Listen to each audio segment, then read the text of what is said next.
I want to talk a little bit about the concept of grooming, and only a little bit because that's the major topic for your conference in April. So I was asked just to cover this briefly to make sure we know what it is.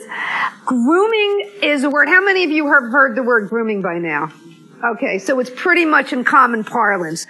It is the process that a pedophile goes through to kind of seduce the child to get the act going. I want to take it a step further, and I'm going to point again to Jerry Sandusky, and there are hundreds, if not thousands, like him. A pedophile not just grooms the victim, he grooms their family, he grooms the community, he makes it so, or she makes it appear so normal that why would anybody question that I've got a 12-year-old boy on my arm? Right? So I am urging you to take the kind of vernacular of grooming, which we've all sort of got in our mind, right? We make friends with the kid, we buy the kid a present, we take the kid for a ride, we touch the kid, the touch gets sexual. You all know that. So keep that, because that's good to know. But I urge you to elevate your thinking and to understand that the pedophile grooms everybody, not just the kid, gradually ingratiating himself or herself into the child's life, the family's life, a community role, and the same concepts that you've got in your brain about grooming a child, you have to expand that and think about grooming in families, institutions, and communities. But I urge you to, when you think about grooming, to recognize that a pedophile grooms the entire community, not just the child victim. All right. So I just want to read, have all of you read, any of you read the Sandusky indictment? If you want to understand exactly how someone grooms a child in a community, read the indictment. I just cut and pasted one sentence out of the indictment because to me, this typifies grooming a child. Sandusky gave victim number one a number of gifts, including golf clubs, a computer, gym clothes, dress clothes, and cash. Sandusky took the boy to restaurants, swimming at a hotel near Sandusky's home, and to church. So he was so good, and I'm using him as an example, but he is not the only one. There are Jerry Sanduskys in communities all over the country. There may be one in yours or mine. Okay? So that he did such a good job grooming the community that he showed up with a 12-year-old on his arm at church, and no one thought anything of it. This is a true story. This came to me from a woman who works in the field. And I give it to you today. She's in another state. I'm not breaking any confidence. This is a woman who was raised by a mom who was a quadriplegic, which is to me an act of heroism. I mean, a quadriplegic mom raising a kid. Helpful male neighbor is gradually accepted into helping around the house. Take out the trash, run to the grocery store. Helpful male neighbor eventually buys little girl a bike for her birthday. Little girl's thrilled, doesn't have a dad, now has a bike. Helpful male neighbor takes the little girl out and teaches her how to ride the bike. The third lesson, helpful male neighbor tries to initiate sex with the girl. Right? True case came to me from a colleague who was, someone who works in the field. So, helpful male neighbor sees a vulnerable family. This disgusts me. I mean, what is more vulnerable than a mom in a wheelchair trying to raise a kid? And that's how these folks operate. They see an opportunity. And to hear this woman who's now grown and now, can talk about it, she says as she thinks back on this, she could see how he was planning this out.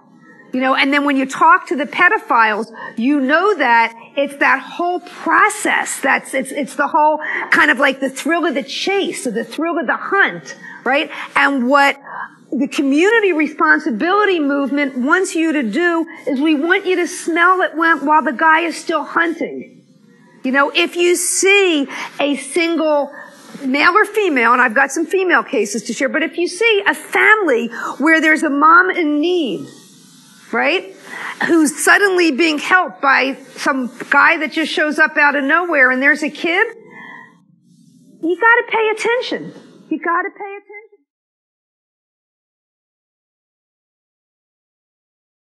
In your packet, you'll see a handout that I kind of call Rosenzweig's Rules for Raising a Sexually Safe and Healthy Kid. And in the very first section of that, I talk about classical conditioning. This is an important concept, and I want to make sure everybody has it. All of you remember from elementary psychology the story of Pavlov's dogs, right? So what did we learn from Pavlov?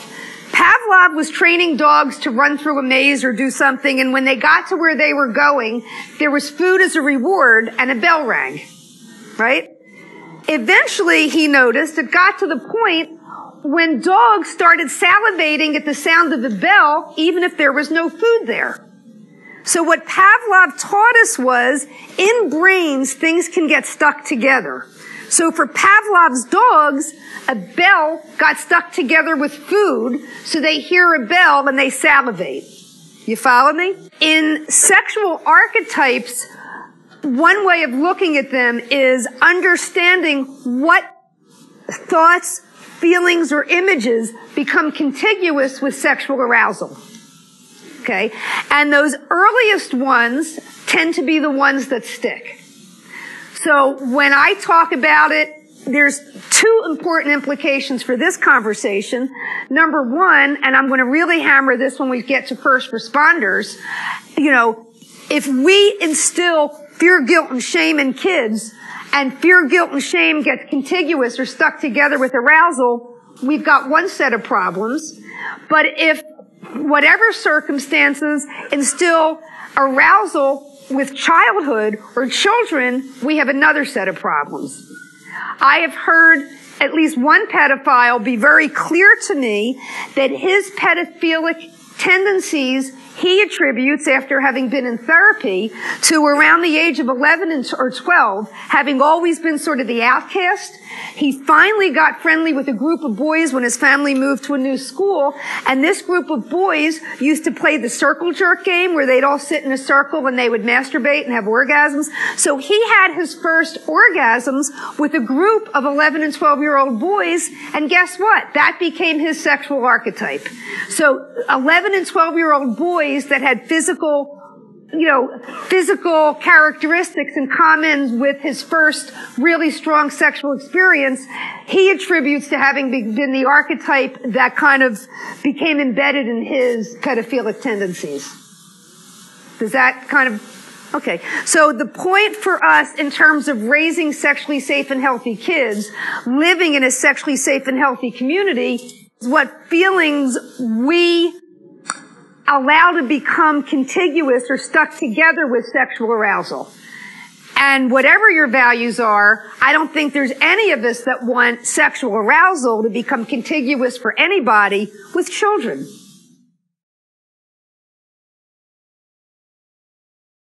I want to spend a little bit of time helping clarify what I mean by sexual climate. And for the educators, right, you all have heard the term school climate. So I borrowed very heavily from the concepts of school climate and applied it to the issues that I want us to focus on today. In the educational administration literature, they differentiate between school culture and school climate. And, you could argue the semantics if you want, but we're just going to go with this particular set of definitions. The culture of an organization refers to what is written down formally as rules, regulations, and responsibilities, right? So if you're a school district, you probably got tons of bylaws and regulations. If you work for the state, you've got practice manuals that dictate everything from response times to, entering the data in your records. If you're a nonprofit organization, you've got bylaws and articles of incorporation. Right? So the culture of an organization refers to that which is written that describes how that organization is supposed to operate. That's the culture. The climate refers to how it really feels to be in that institution. And that can be, when I talk about school climate, That can be a really difficult concept to grasp for so many of us, primarily because most of us, unless we work in a school, we haven't spent time in more than a handful of schools. The one we went to, maybe the ones our kids went to. But people that work in schools, or someone who may be for child study team people that work in multiple schools, right?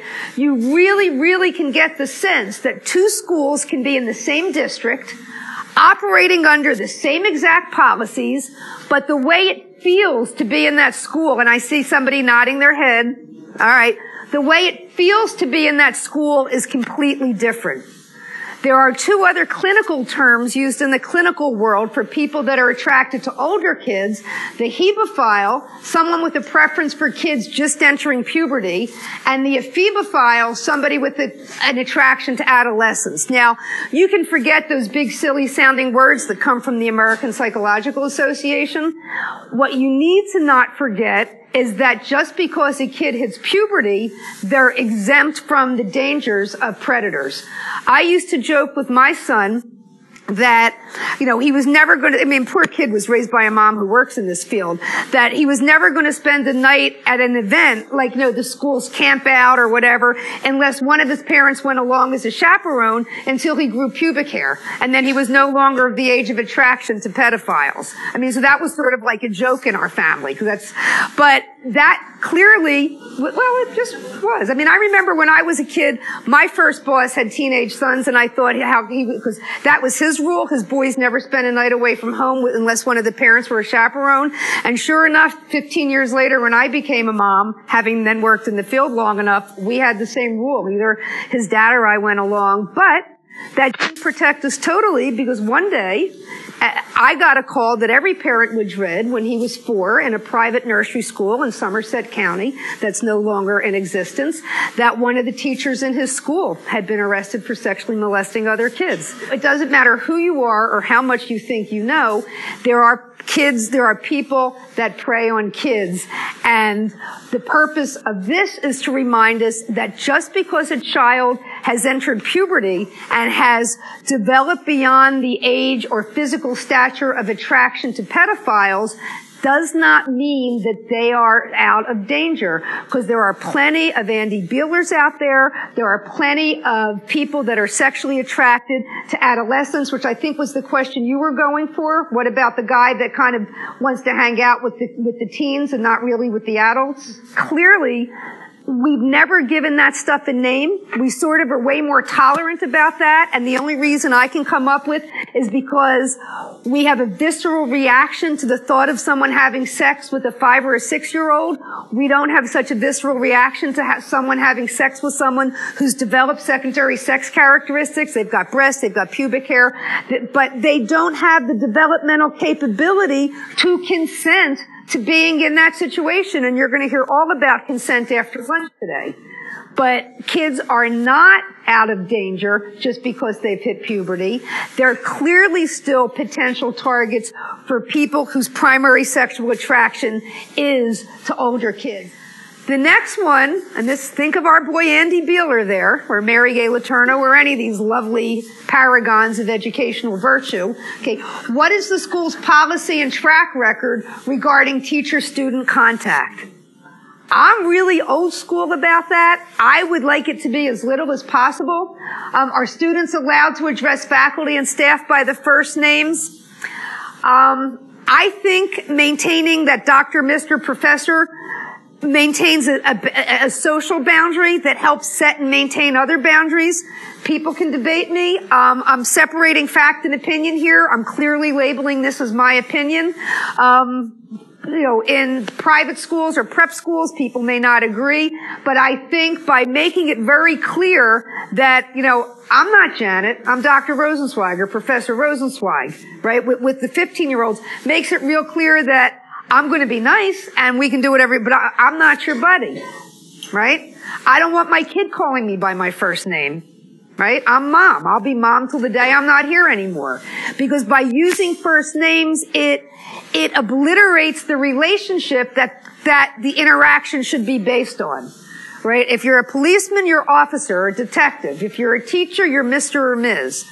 The names, I think, is a first line status point around boundary maintenances.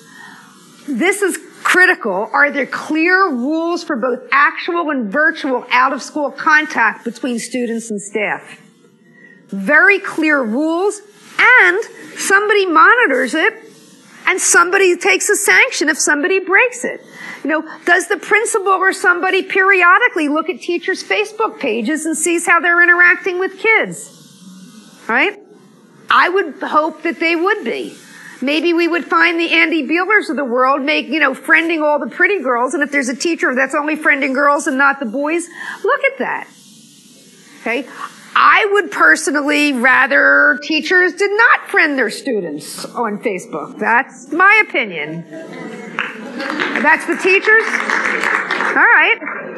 So speak up, guys. Change the climate in your school and, make that the norm. The beauty of norms, and any of you that took your introduction to social course, norms are set by the majority. Right? So instead of the norm being that Andy Beeler can sleep with the girls, or the dozen of you that knew someone having sex with a kid in school, instead of the norm being that we sweep that under the rug, you guys form the healthy majority and change the norm. Right? You're my friend, just not on Facebook. Start a campaign and wear the button around the class. Okay?